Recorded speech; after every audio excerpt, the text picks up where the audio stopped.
What's going on, everybody? We're live today. It's four awesome guys. We have a special guest today, Mr. Frank Barbiere. I know everybody butchers his last name, but I actually got it right. I had to Google it. How you doing today? I'm doing well. Sorry, tweeting this link. Is there a tag for the podcast, by the way, or the videocast? I just wrote live now with four awesome guys, which sounds interesting. Yeah, that's right. There's only two. There's only It's like, two. no, this isn't like a bot in your Twitter. This is me. But I'm doing well. I'm doing well. I been running around a bit, trying to make sure to get the most mileage out of the announcement of my book yesterday. So that's been kind of my big task of just managing PR stuff, the most unexciting part of working in comics. Right. Now, are you going to be doing a tour with that as well? I'm not sure, just because it's a little harder because Victor is from Spain. Uh, So he might actually come out for the launch, though. I've been talking to a retailer who's really excited about it, and might bring us both out, which would be really cool, as I've never met Victor, and I would love to just kind of do something with him in person. But I will probably be doing as much as I can. I don't know. I need to see what's up. I mean, I'm on East Coast, so I'll definitely be doing a lot over here, but hopefully by con season I'll be out for West Coast.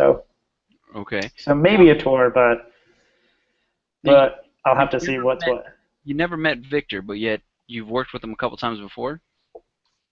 Yeah, I worked with him on a book called Black Market for Boom 2 years ago, which was really a cool opportunity for me because I've known his work for a long time and I really really like his stuff. So he was someone I never even thought to reach out to, and when we were staffing that book, there was kind of a list of names of people my editors thought would be a good fit, and his name was on the list. I was like, oh my gosh, if you could get him, that'd be awesome. And luckily, they reached out, and he was excited, and through working on it, we became really good friends. And as soon as we finished up, because it was a four-issue miniseries, we Hmm. immediately started talking about doing more, doing a book where we would co-create it, and really just have Victor do everything because he's uh, drawing and coloring this. He's doing all the art, so it's just me and him. But then we have our designer Dylan Todd, uh, and that just came to be. And we email a lot. We're good buddies now, but I've never actually met him in person. So It's crazy.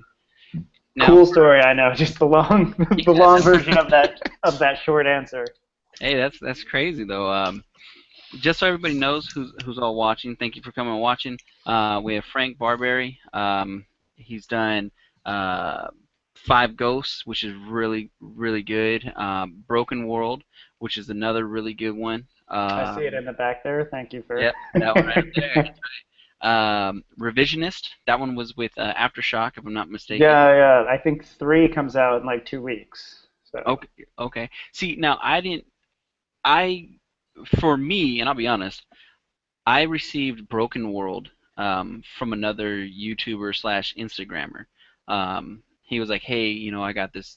I'm gonna get this comic book. I'm gonna send it to you. I want you to tell me what you think." It's like, okay, and he sent me over, and it was Broken World, that one right there.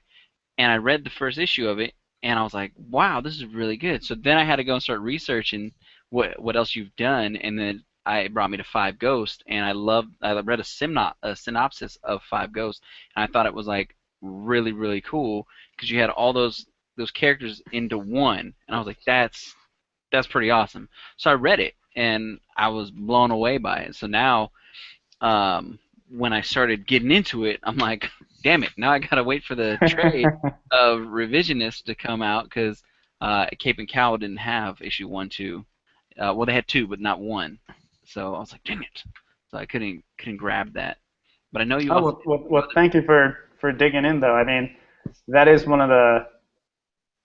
I've been fortunate to put out a lot of work in a relatively short time, but the fear is always if people like one thing, they won't try something else. So thank you so much for kind of going across it and seeing the different stuff I do. Because I try to do a lot of different genre stuff. I mean, I try to keep it unified with some of the things I'm into. I'm obviously kind of into pulp. I'm into action, Mm-hmm. and it's it's so lame because like when people try to talk about like their brand or what they do, I always like to joke like, well, I'd like my brand to be just that my books are good.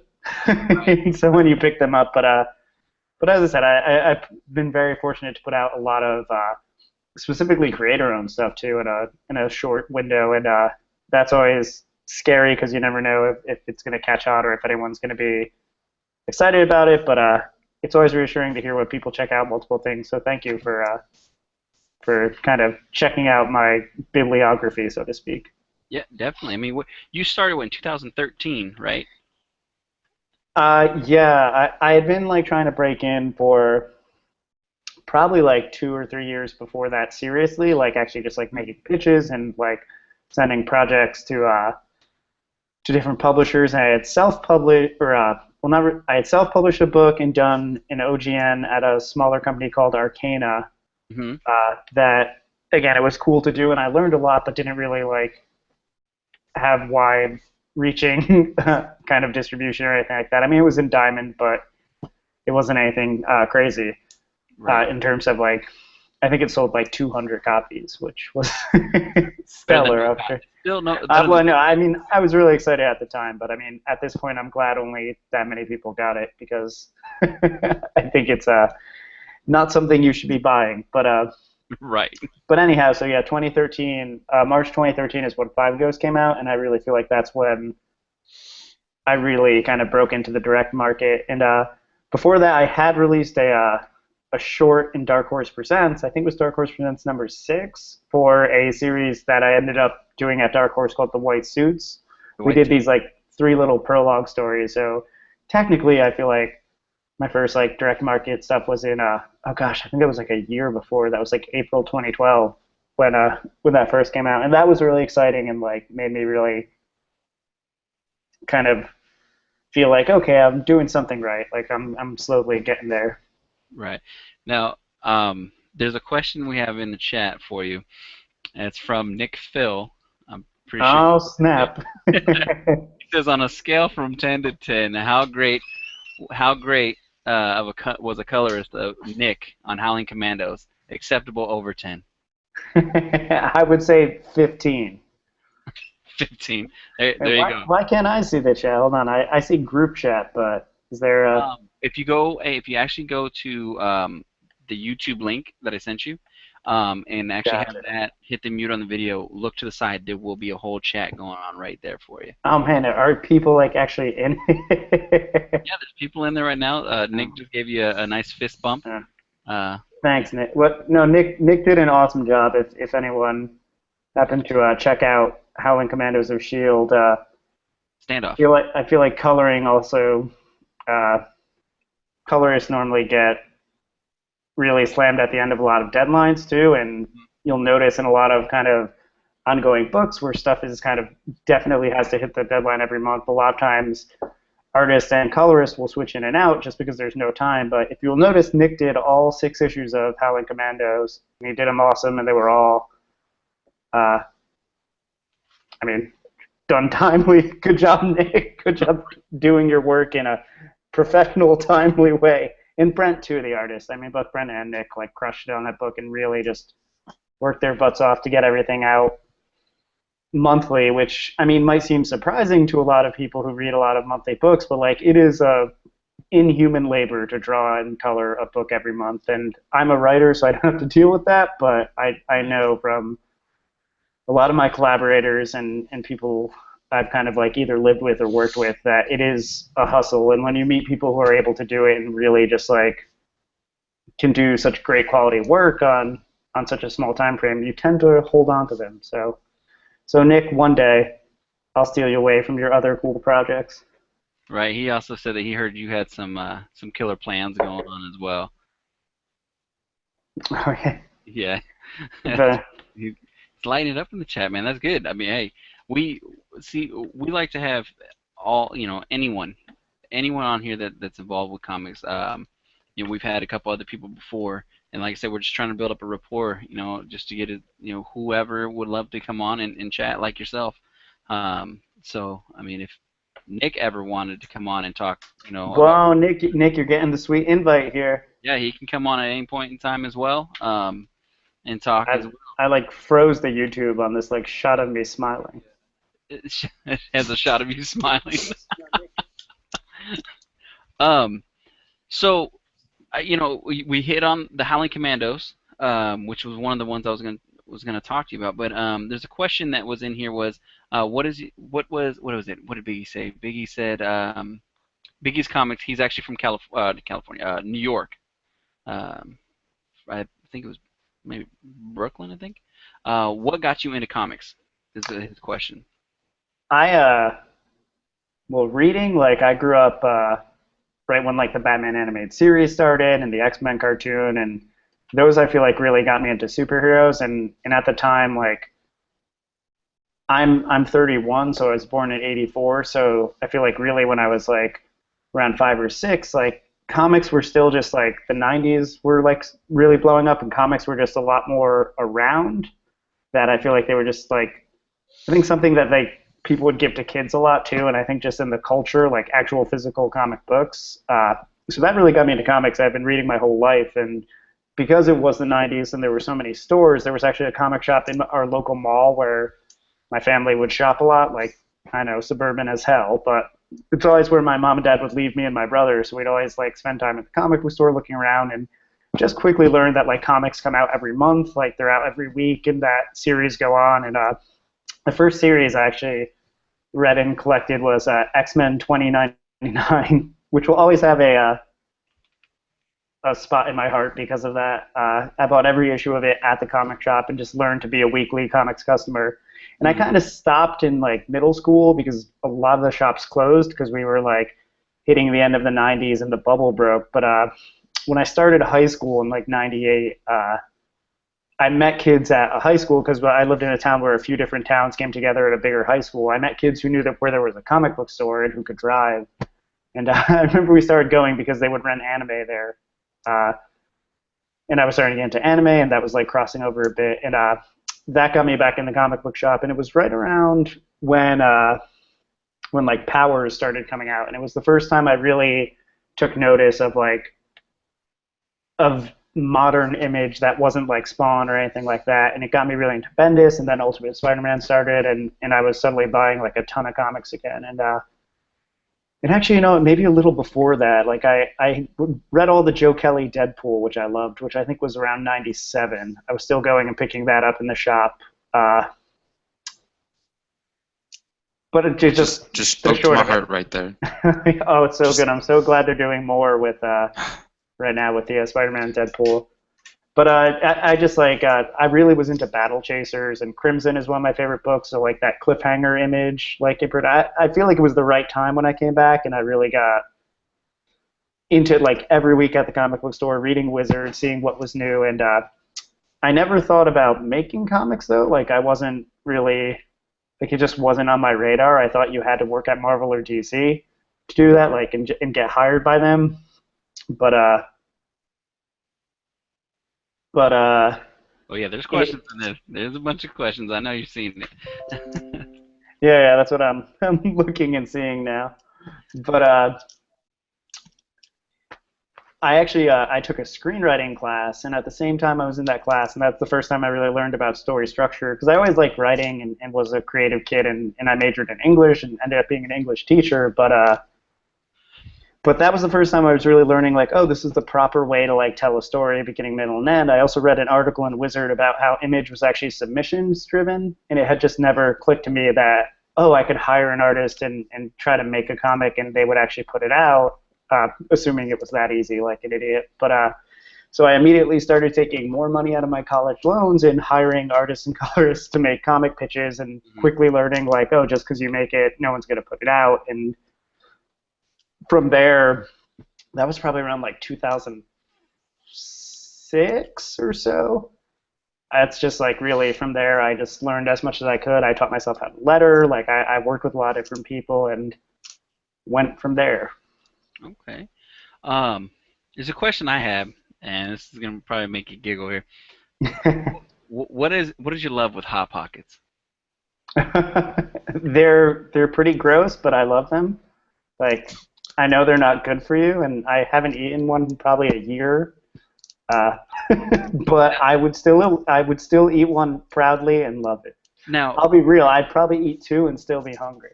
now, when you Oh make these yeah. hot pockets, I read that when you've dropped one on the ground, you've cried about it. You are so Oh, upset. that that was on Twitter. Yeah, Yeah. there was a. I lived in Brooklyn for a few years, and I was living with my old roommates Kevin and Sarah. Like there was a deli like around the corner, and just because again working as a comics freelancer, like I would just go buy like my $5 dinner there, Right. which was normally hot pockets and ice cream.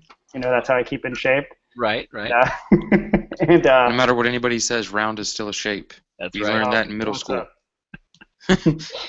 But I'm just taking that in for a minute. But yeah, yeah, no, I definitely have dropped some on the floor and been really sad about Well, I seen that and I just started laughing. Now, it because it spoke to my true passions and problems. right. Um, so the gentleman that we spoke was going to be running late, which you said you're My very thankful apologies. for. He finally showed up, Sean, Jean Paul Ace Peter. Hello. Sorry about that. I got tied up. Was that burrito that good? I yeah. It Well, it was a hot pocket. I thought Frank would understand. I just you're good, man. You're good. We do have a bunch of questions in the chat. I'm gonna give Merck a chance to go ahead and ask you a question, which is Skylar. He's gonna ask you a question, then I'm gonna run through a couple of those questions because some of the questions that they're asking actually coincide with a couple questions that we have. And I'm pretty sure Merck's about to ask one of them. Yes.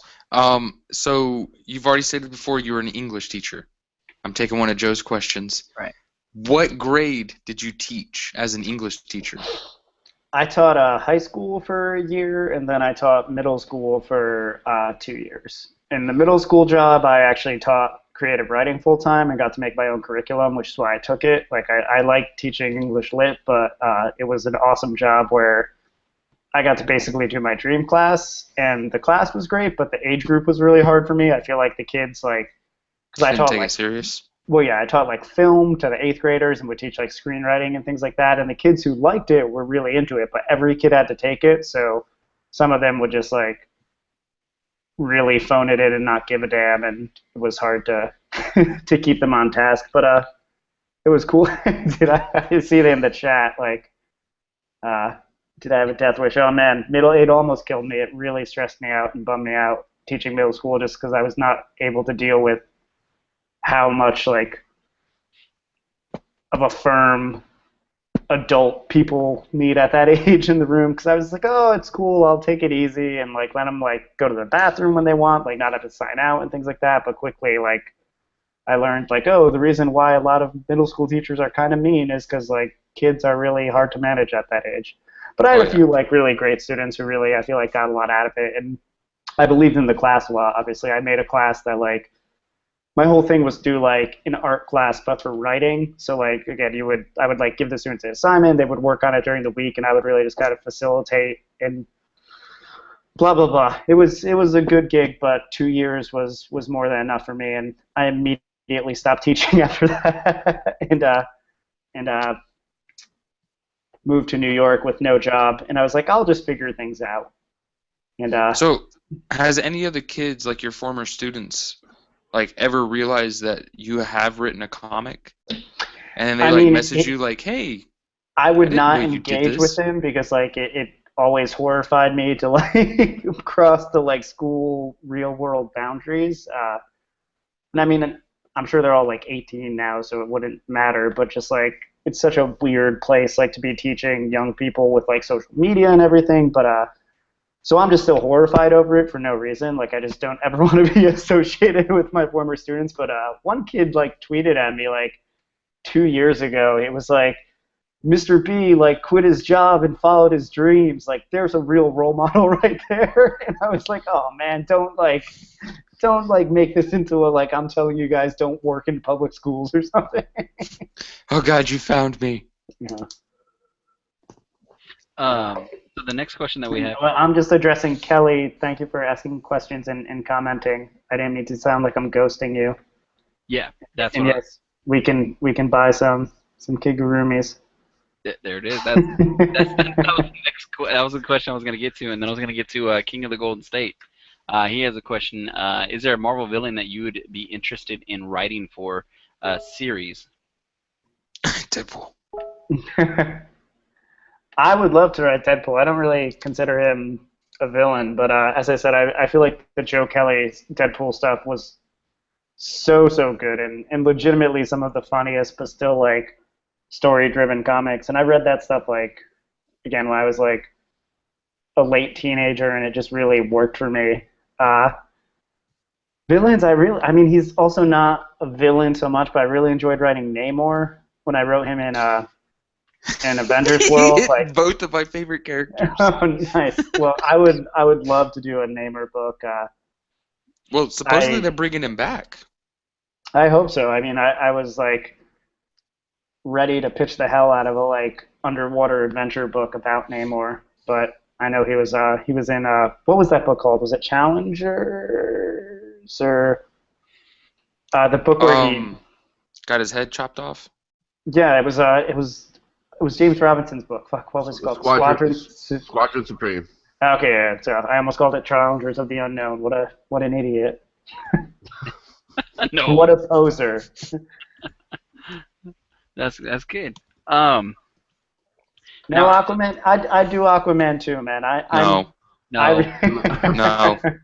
Don't ruin it. Don't. Thanks for ruin joining us tonight, everyone. it.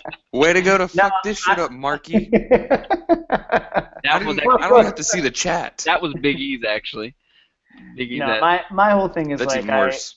I really try to say, and like sometimes people like turn their head and like say like that's not true, but I firmly believe that there are no bad characters. Like it's your job as a writer to make it interesting and find what's cool about that character, and no matter what, like work through it and do something you believe in. And I don't know, I will take anything anyone will give me. I So actually you would write something for Gwenpool? yes, if they Literally asked the me, worst character well, I in would Marvel do it. Comics. I think it would be my job to find an interesting take on that. Exactly.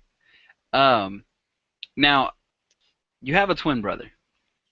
Yes, not present. Now, Let's bring him in. how have you ever told him, "Hey, look, man, I can't make it to this convention. Can you go to it for me real quick and just pose while I go and do this other thing?"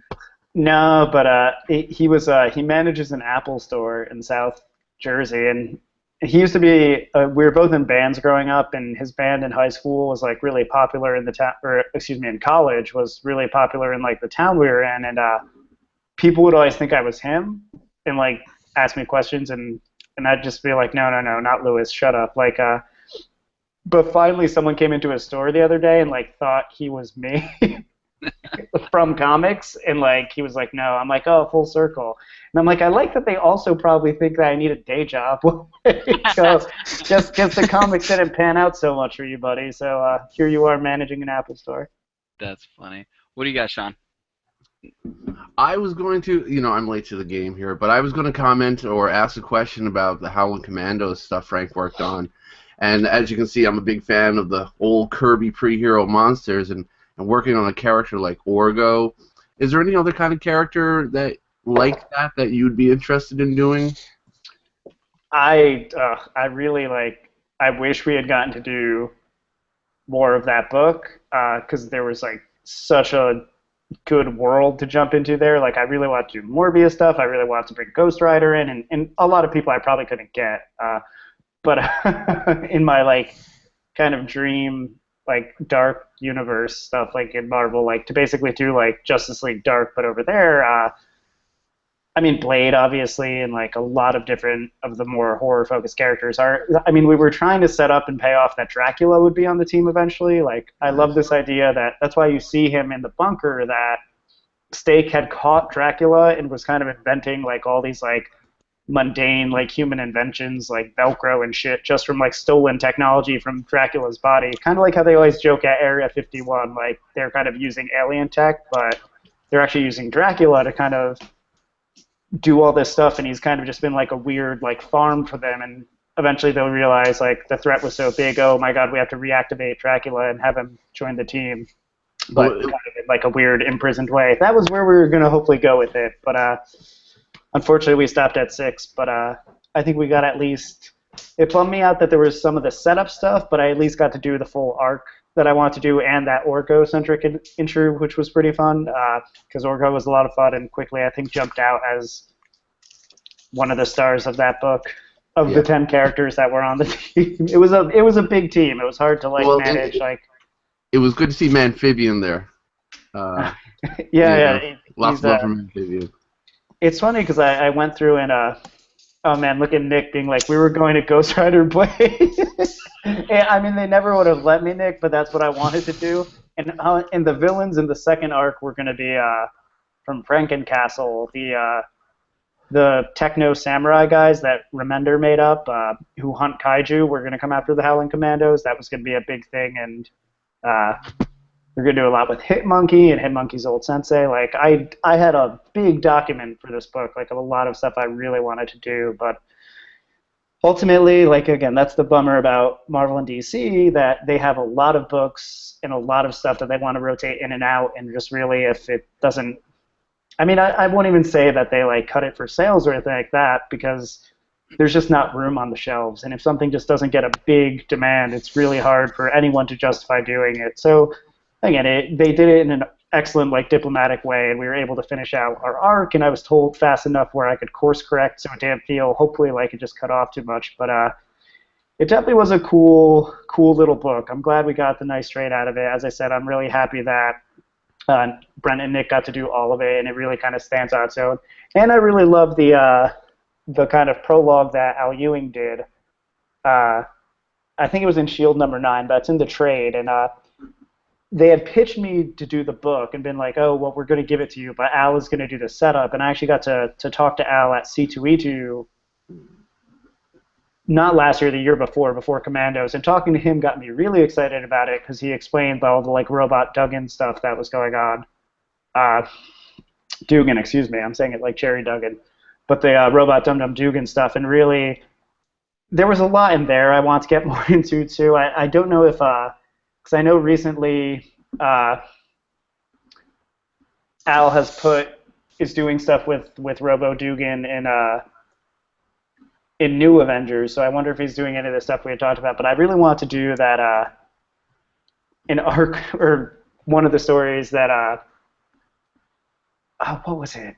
There was like an awesome standalone issue I wanted to do about was one of the robots just like living out like in like some remote city, and it doesn't realize it's a robot clone of Dugan, and it comes back. And then we want to do a story with like Dugan's son, like someone from the real Dugan comes back, but he was like a total pacifist and just nothing like the robot, and the robot was going to have to deal with like kind of having this like human he takes care of and lives with who looks just like him but is not a soldier in any way. And there was a lot of crazy stuff I wanted to get to, but unfortunately Marvel wouldn't give me 100 issues of so.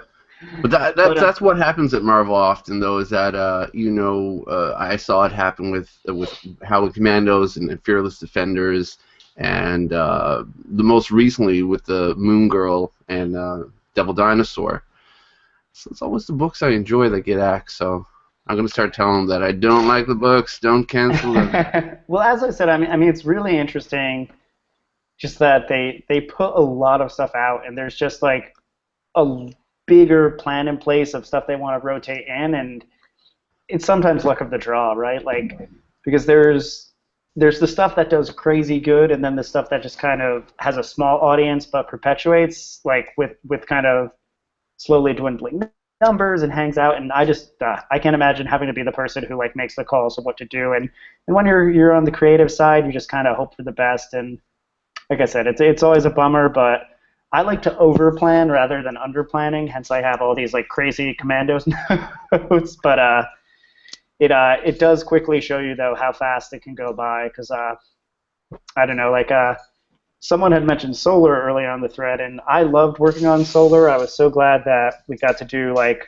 a new take, and like Dynamite just kind of let me do what I wanted, like by bringing Solar's daughter Erica as the main character of the book was really, I think, refreshing for me because the last thing I wanted to do was another Solar book just about Solar like wandering in space being super existential. Like I love that stuff, but it's been done to death, so I really wanted to just kind of get something new, and we did 12 issues of that, which was a really nice run. I was glad we got to do everything I had planned out, but looking back, it's so much work, but it just went by so fast. Like it's a bummer that these days it's really hard to keep a book to sustain a book for like long runs because as a creative team, I feel like that's what you kind of strive for. You really want to like put your mark on something and remember that, but I think it's getting harder and harder just because of the way the market is, just how fans might be reading more trades than issues, which again, it's still cool that people are reading comics, but just those monthly issue sales are really like so much of the budget for the book, especially at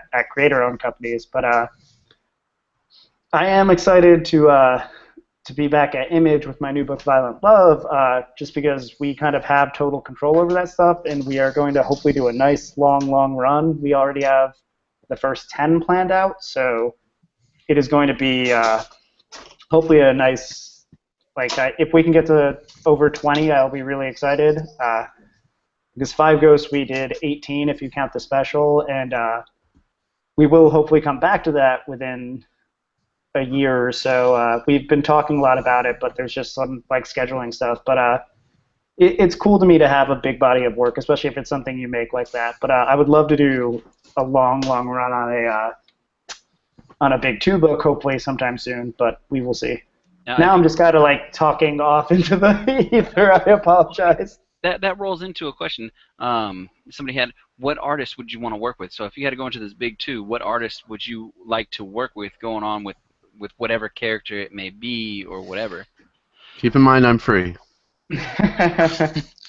No, I'm so like there's so many good people working now, but like I feel like it's hard because there's no one who I feel like, and this is not like a humble brag, but like I feel like there's no one working right now who, well, maybe it comes down to people I think I couldn't get, but there's like I'm super happy with everyone I've worked with, basically is what I'm trying to say, and I feel like I forged a lot of really good friendships with a lot of the people I've already worked with, and I just like wish I could have them do everything.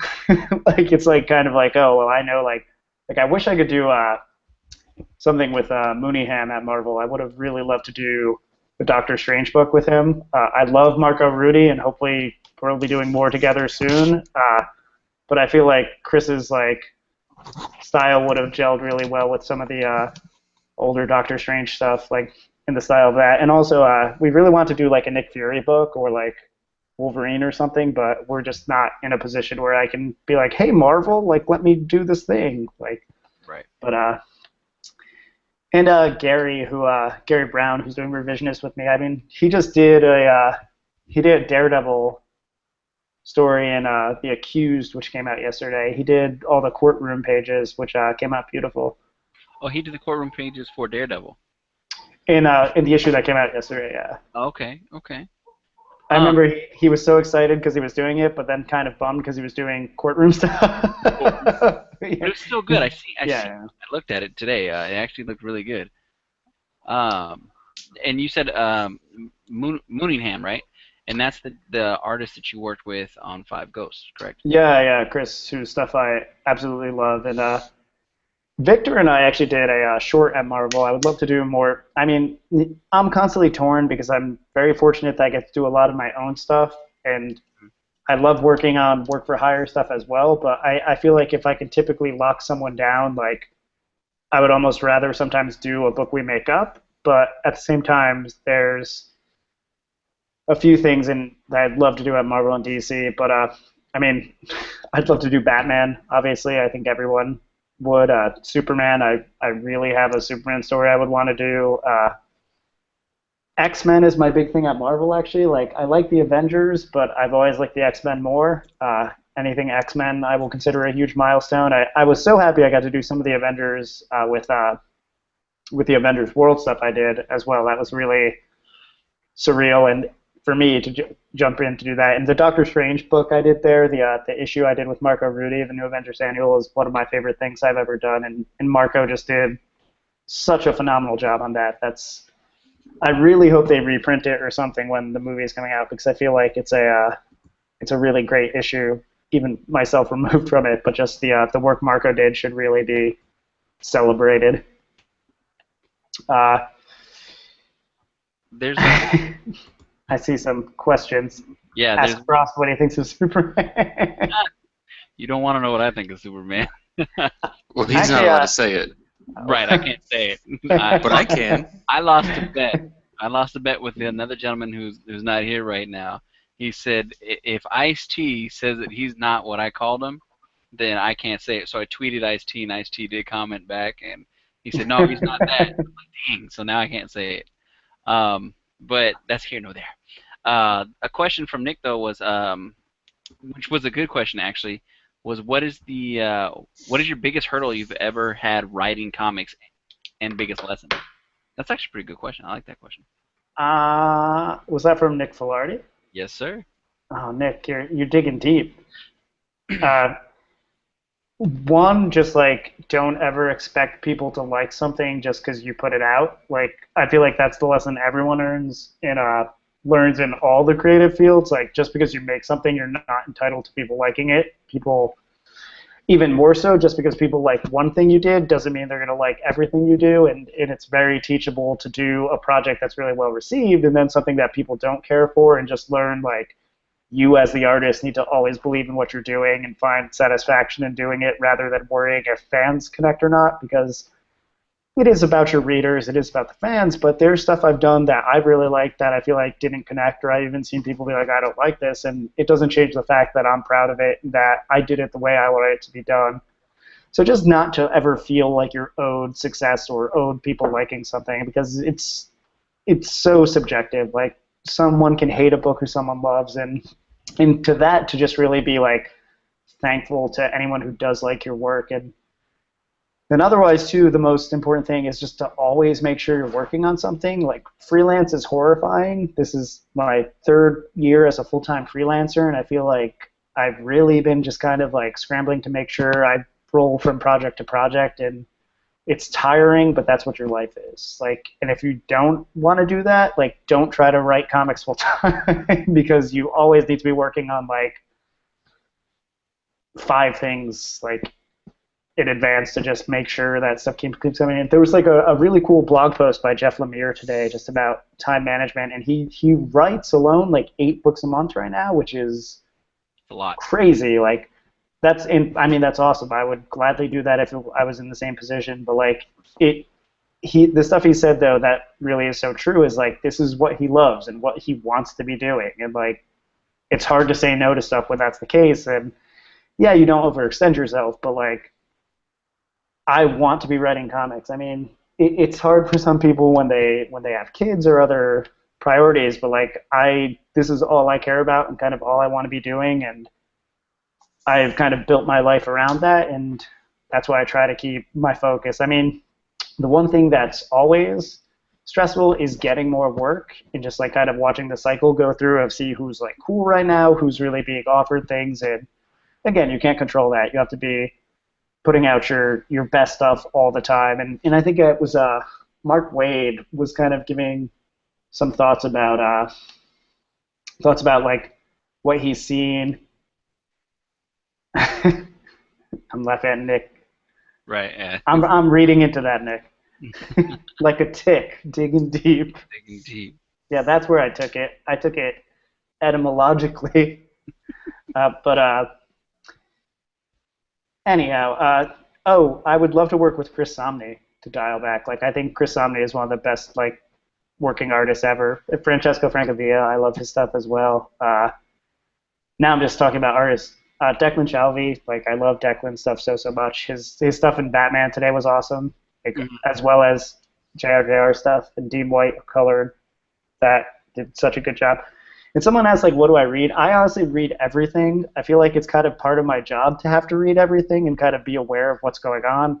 I feel like some of the jobs I've gotten because I'm up to date on books and I really pay attention to like things. And I feel like a lot of people don't read comics. I understand like a lot of people in the industry. I understand it's expensive and like you don't have a lot of free time, but like I honestly like think it's really part of my job to know what's going on both at Marvel and DC if you want to work there. Like I don't want to have to ever like have an editor tell me like, oh, this is where our universe is right now. I feel like you kind of need to be invested. Right. And I see someone asking what I think of DC Rebirth. I think it's really exciting. Like a lot of my friends are working on those books and had been talking to me for a while about them, and I'm really glad to see people responding well. And even if people end up not digging some of the books, at least they're giving them a shot and like embracing it and being positive. I mean, it just makes me happy that yeah, not you can't make anyone like everything, but the fact that people are giving it a shot, a lot of retailers are excited about it, and it's bringing people back to comics. That always kind of anything that can do that makes me happy because it's so hard. There's never enough readers. We really need more people in the store every week and being excited about monthly comic storytelling. So anytime a publisher can do that, a creator can do that, like I am excited. Like again, like when Sex Criminals blew up, that was really exciting because there were a lot of different people coming into comic book shops who maybe hadn't before because they'd seen it in like Time or something like that. And I don't know, I feel like we all kind of rise together. Like if there are more people in shops, like yeah, maybe they won't love my book, but they'll love comics, or maybe they won't love my friend's book, but they'll like my book. And Right. I don't know. I feel like it's always a struggle to kind of get the word out because as popular as comics can seem, they're still kind of fringy and just not enough people reading. Like we definitely have an embarrassment of riches right now where there's more good stuff than there's ever been. Uh, but it's kind of creating a little bit of a really competitive marketplace because we don't have such a huge audience that readers are going to have to drop one book to pick up something else, and that's a bummer because I feel like myself even excluded, but like to see people miss books that I know are great just because there's so much other stuff out is a real concern. And I mean that's one thing I try to do if I can while scheduling is not compete with myself because I know like there's a lot of good books people want to buy and I don't want to have to go up against myself when I'm already going out against like Brian Vaughan and Jason Aaron, who are like people I love and I buy their books. Like Right. I would never expect someone to buy my book. I mean, I hope you do, but I understand like it's a competitive marketplace. So I just really wish there were more readers. So it was a very long-winded answer, but Yeah. I like a lot of the Rebirth books a lot. I think that some of them are really cool, fresh takes, and I'm just really excited about the initiative in general. The fact that it's bringing some people back into shops. Right. Now I have two-part question on it. Um, how was Jack Kirby an influence on you, and what about this Kubert school that you went to? How was that? So I did not actually go to Kubert School, just to correct. Chris, who did Five Ghosts, went there. Gary went there, and it was a town over from where I lived Mm-hmm. in Jersey. So when I realized that it was there, well, I went there when I was a little kid just for art lessons. They would do summer classes, but I didn't like attend for school. Mm-hmm. When I started getting really serious about breaking into comics, I realized like, oh wow, this is a school for comic book artists. I should really be tapping into that and see if there are students who want to work on pitches. And that's how I met Chris and Gary, who are both again now like long-term collaborators and awesome artists. Like so I met them when they were both still in school, which was crazy.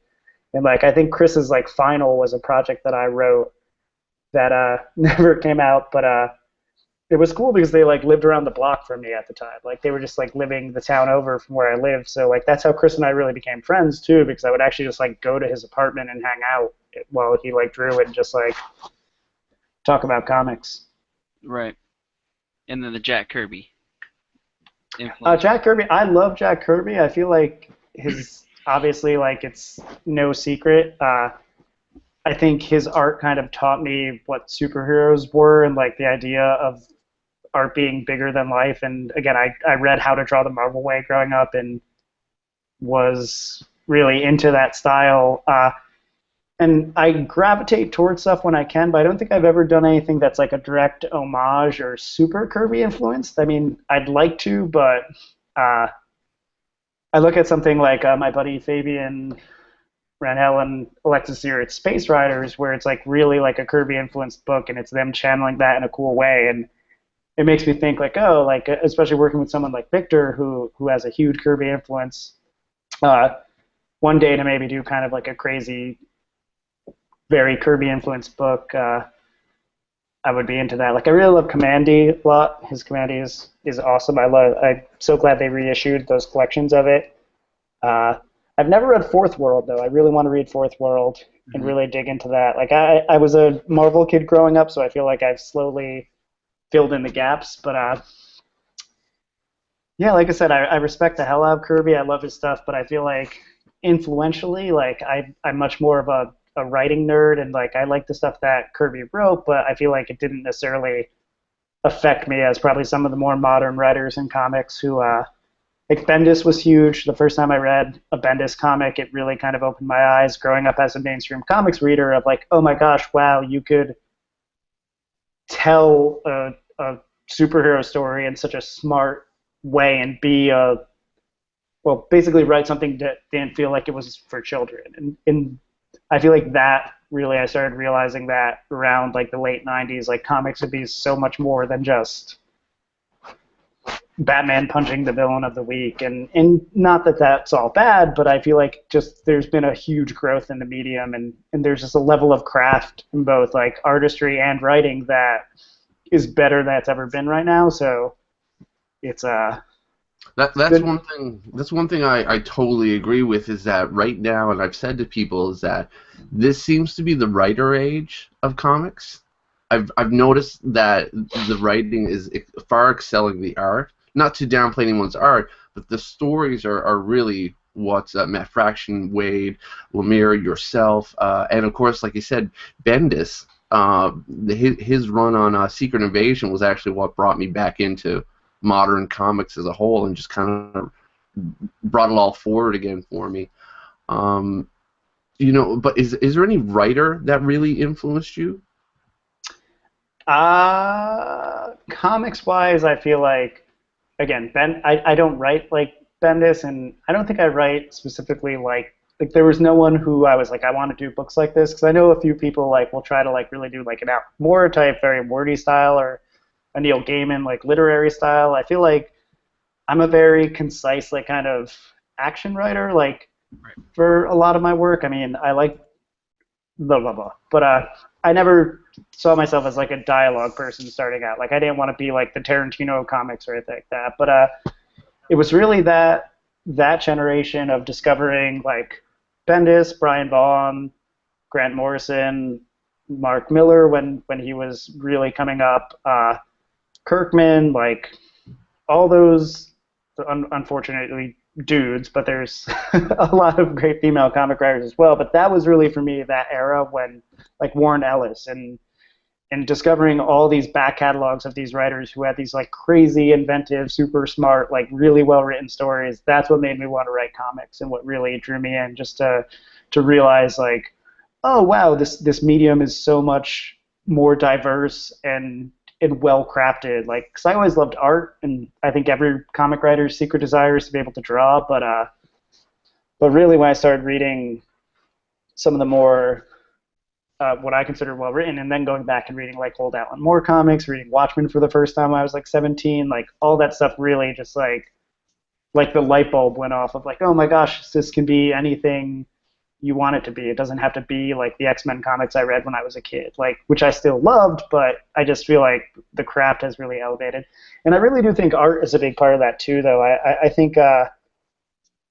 think it hasn't grown as explosively as writing has, and I agree with you there that like just the like craft level of writing has really been elevated. But as someone who collaborates with artists and knowing the stuff they bring, I just feel like the fact that we've moved out of just house styles at Marvel and DC is monumental. Like for the first time, you can have a book that kind of like look at the new Green Arrow book. I feel like the art in it has been really beautiful and a little outside DC's like kind of traditional comfort zone, but it works so well. And something like Omega Men that Tom King did with Barnaby that doesn't necessarily look like a traditional superhero comic or a DC comic, or even Snyder's run on Batman, like with Capullo. Like I think Capullo is a superhero artist, but it's not just looking so housey. The fact that they're taking risks and coloring has come a really long way as well. I feel like it's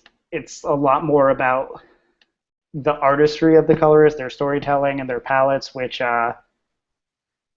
actually is stuff you can tangibly see a difference. It doesn't just all like this is what Superman's colored like, this is what Batman's colored like, this is what X-Men's colored like. You're seeing a lot more of the colorist involved in the art and kind of making creative decisions that are impacting it, and it's all why I think books are so much better than they've ever been.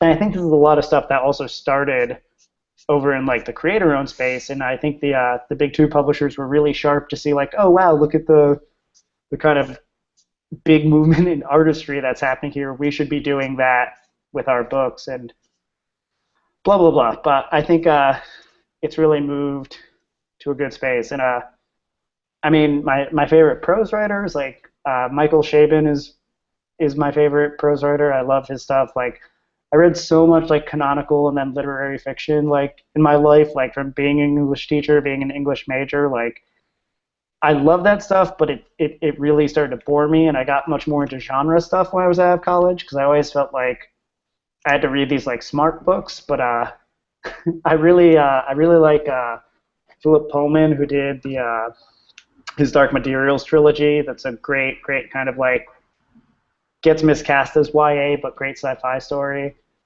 I what's going on? I really like Neil Stephenson a lot. What am I reading right now? I'm actually reading a book by Noah Hawley, the showrunner of Fargo. He wrote a new book called Before the Fall. That's so good. It's a thriller just kind of about a plane crash and like what led up to it and who all the people on the plane were. There's only like 6 of them, but I really love Joe Hill's work. Lock and Key is one of my favorite books, but his novels are all great. I'm like halfway through The Fireman too. I finally started breaking my own rules and I read more than one book at a time, which is not necessarily good to do. But That's funny. So I have a question for you. Go ahead. Being an independent slash creator writer, do you find yourself more drawn to independent books from fellow creators that it's their creation, or are you more drawn to the big two? I read, as I said, I read everything that I can, and I read most of the mainstream books, and I include like Image, Boom, Dark Horse, like IDW, and like Dynamite, like and Oni, like in that mainstream, like so I read pretty much all of that as much as I can, and it's hard for me to differentiate. I think I just really like I think I like certain people. Like I follow creators more than characters. Some people are the other way where they're like, I'll always follow this creator, but I tend to follow, or I'll follow this character. I don't care who's on it, but I tend to follow creators, I think, more across the board. But I also shamelessly try to read as much as I humanly can. So I feel like if there's like deficits, like I don't like a lot. Well, I like a lot of like true indie, like Fantagraphics or European stuff or manga. I just don't read as much of it as I probably will ever read as mainstream stuff because I work in the kind of mainstream. But every now and then something will sneak through that I really love, and I always try to keep an eye there. Like I feel like in terms of like stuff I feel like I need to read that's been bugging me forever. I've only read a little bit of Love and Rockets, which everyone assures me is so amazing, and I've really liked what I've read, but I just that's like a hole in my reading list. Right. And as I said, I mean I don't. It's not just work to me, but like I feel like it's really necessary. I just bought the second edition of Mega Hex though, Nick. I'm on that Fantagraphics train. I just, not trying to do a book there. So, Now I'm just laughing at I am, but no.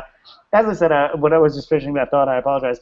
I feel like keeping up in the mainstream though is like part of my job. So right. it is really cool though, as I said, to see people innovating and bringing stuff from a more indie space in there as well. So, we're coming to the end here, to the hour mark. And I know I want to talk about Violent Love before we get out of here. Um, you have that coming out in November. I think it's like November 9th, if I read correctly. Yes, issue 1 will be November 9th. And you're doing that with Santos, Vince Santos, Victor, yes, Victor. Victor Santos. Now I read the little preview of it, and the article that was attached with it, because you did a whole interview with AV Club, if I'm not mistaken. Yeah, no, and Oliver asked some really great questions, so we really got in there. Well, I didn't. I just went to go read the preview because we were gonna have our own little talk, and then afterwards I was gonna read through and see if they asked almost the same questions we did. But I read the little preview, and just by looking at it and reading a little bit on it, it feels like a Bonnie and Clyde book to me, and just by the artwork and how they're dressed, seems like you're somewhere in the 60s. Yeah, the book is the it, there's a frame story that like so the like kind of old man talking to the little girl, that's in like the late 80s when Hmm. you see that stuff, and the old man was a cop who kind of met these two notorious like figures back in the early 70s. So it starts in like 68, but the like meat of it is in like the early 70s, like 71 through like 74.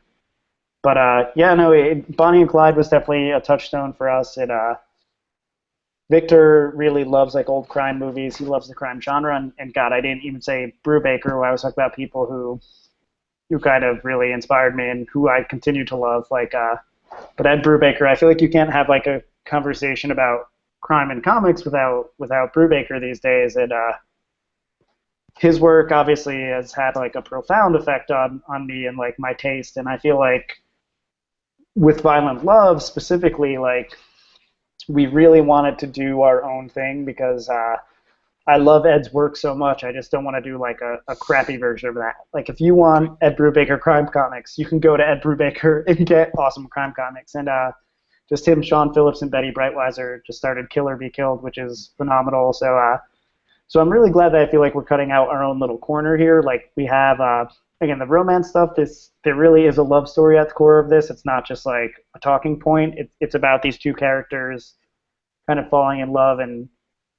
kind of going crazy as bank robbers, and the main character is the woman Daisy Jane, and she's it's a revenge story really for her, but just seeing how these kind of two kind of anti-hero characters can kind of come together and make something bigger than the both of them, and die, which we show in the first few pages of the book, that they do die.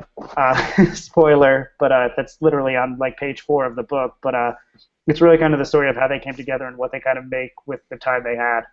Uh, but it's I don't know. It really grew out of me just loving Victor's work so much and knowing the kind of stuff I want to do with characters and knowing what I want to do with genre. And I'm just really really happy with what it's grown into. whoever Whoever just wrote who is Frank Barbiere. That I that wish I wish I know. that that would So, that would be our little buddy Cody. He, but And no, Cody, he makes comic books, Cody. This is a right, yeah, comic book show. right. but Um, I just was totally off topic. But I know I feel like the teaser though, the trailer we made is kind of like a pretty good overview, but we haven't even shown the actual pages from the book yet. Like Victor kind of made that separately and comped some of the art together, and he is doing such like next level art. Like he is so good, and the fact that he's able to come up with these like crazy panel designs and layouts for stuff from like script that I write like just blows my mind to see it when he does it on the page. Now, what gave you the idea? Now, was this your idea to come up with this style of a comic, the Bonnie and Clyde style? Was a collaboration between the two, considering that he is very into detective style comics? Yeah, well, Victor is like a true co-creator of the book. Like I credit him completely, and as I do most of my creators. But I mean all, but he really kind of grew this from the floor with me, and we started talking after Black Market, and I was saying, hey, like, well, obviously we know whatever we want to do to have like a crime spin, but what kind of genres would you want to kind of work in? Like, I was like, do you want to try to do like a sci-fi book or what else? Like, so, I mean, the important part of a book to me is character, but like then genre is the fun window dressing. So whatever he would have kind of come back to me with kind of would have affected, I think, the trajectory. But then Victor was like, you know what, I really want to do something with romance, and I hadn't even thought about that as an option. And I knew it would be a little bit of a challenge. I was like, all right, we'll figure out a crime romance book. We'll make this work. And I'm so happy that's what he mentioned because Violent Love is what we ended up with coming out of it. And I really just kind of took it into my writer's brain, thinking about like, okay, like what would a Victor Santos, Frank Barbiere romance book be like? And we kind of grew it from there. Okay. Um, we're gonna go ahead and we're gonna end it right here for you, because I know we talked about just doing about an hour on that. I don't know, but thank you, and thank you everyone with the questions too. I'm sorry if there's no one I addressed, and thank you, Nick, for all your hard work and being such a lovable dude, and thank you, Kelly, for sitting through this, and everyone else who's there. If anyone has any final thoughts or questions, hit me. Yeah. Hit me. Yeah, tweet me, hit me, something. Yeah, everybody, thank you very much for watching, coming by, checking out Frank Barbiere, and listening to what we had to, talked about, or what he talked about. It was nice. Yeah, yeah. I didn't mean to be like, all right, guys, shut up. I'm talking. Here we go. No, it was very informational. It was good, and it was nice that you rolled right through everything. It was really good. So, everybody, thank you. If you guys enjoyed this, like, comment, subscribe. We have Gene Paul Ace Peter, like, comment, subscribe. We have Skylar Merc with a Mouth, like, comment, subscribe.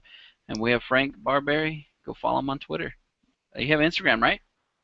Yeah, I'm at. I think my Instagram is fjbarb, FJBARB, and my Twitter is Atlas Incognita, which people always mishear, but it's ATLASINCOGNITA.